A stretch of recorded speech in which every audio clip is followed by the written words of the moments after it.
Kate Bush has been a leading figure in music outside of this country since the late 1970s. Her many hit singles include Wuthering Heights, Breathing, and Babushka. Now the singer, songwriter, producer is enjoying her biggest American success with the single Racing Up That Hill, and it's off the album Hounds of Love. Welcome to Live at 5, Kate, and let us just correct the name of the tune. Thank you. Running Up That Hill. One of the things that was said about you, and I can plainly see in this clip why it may be, is that sometimes your concerts are more like Broadway musicals than rock shows, because I guess you sing, you dance, Why do they say that? Well, we've only done one tour, and that was a long time ago now, in '79, but we thought how nice it would be to present something for people visually, as well as them coming to hear the music, give them a show that would hopefully complement the music and make it more enjoyable for them. How was it received? It was received incredibly well, much better than I could ever have imagined, really. Because there was a time that you thought that Americans weren't quite as willing to accept the different, the new, than perhaps the European markets. I don't know. I don't think I've ever really known much about the American market. It is very different from England. It's so enormous to start with. And I'm just so pleased that people here are starting to become interested in my music. It's great for me. You were discovered some 10 years ago by David Gilmour of Pink Floyd. And when you say discovered, we can't put that too lightly. I mean, he got you your first recording contract. Yes, he did. He really put up money for me to turn demos into master tapes that then the record company could recognize as songs rather than demos. And really, without him having put that money up, I probably wouldn't have had the break so early, for sure. It would have happened, though. Thank you. They say about you also that although you've been selling really well in England for 7 years or more, your exposure here was almost non-existent. And part of it was the fact that you didn't like to fly. You didn't really like to grant interviews. So they compensated a little bit by booking you on the QE2. What happened then? That trip was cancelled. As far as I know, the boat just didn't make it that year.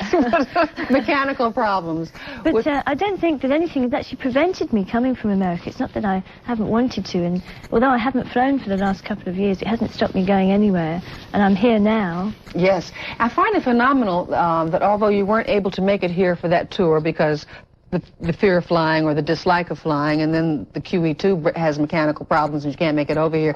But you sent a videotape, a 1-hour videotape, and tell me what that did for you in terms of your career here. Are you talking about the tape of the show that we did of Hammersmith? Yes, the 1-hour tape that you sent over here in lieu of the tour that you were supposed to do.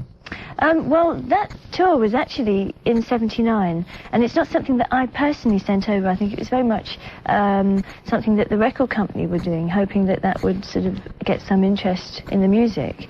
And I think the tour is something that did generate a lot of interest in people, and the video of the tour is not as good, I don't feel, as actually having seen the show, but people seem to like it. What do you expect that will happen to your career once you finish with this tour here? I don't know if I expect anything to happen with my career. I would really like to be able to stay involved in music and to continue making albums. That's what matters to me. And I really feel that promotion is something I have to do to back up the creative work. So I just hope that I can continue being in this business. I was amazed at how the articles about you concentrate so much on your musicianship. There was one 9-page article that I read that I didn't even understand. You were talking about Fairchild, and I mean, I don't even know what you were talking about. How much of your day would you say you spend in a recording studio?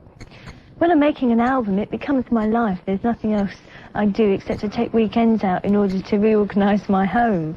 But it's 12 hours a day, 5 days a week until the thing's finished. And writing is something I do in the studio now, so everything is within the studio environment. It's quite intense.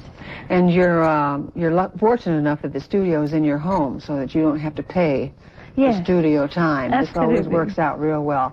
Well, Kate, I wish you the best of luck with Hounds of Love, and particularly Running Up That Hill. It's been a pleasure meeting you. And you too, and success to you. Thank you very much. That is Live at 5 for today, and we thank you for watching. Hope you'll be with us tomorrow. Good night.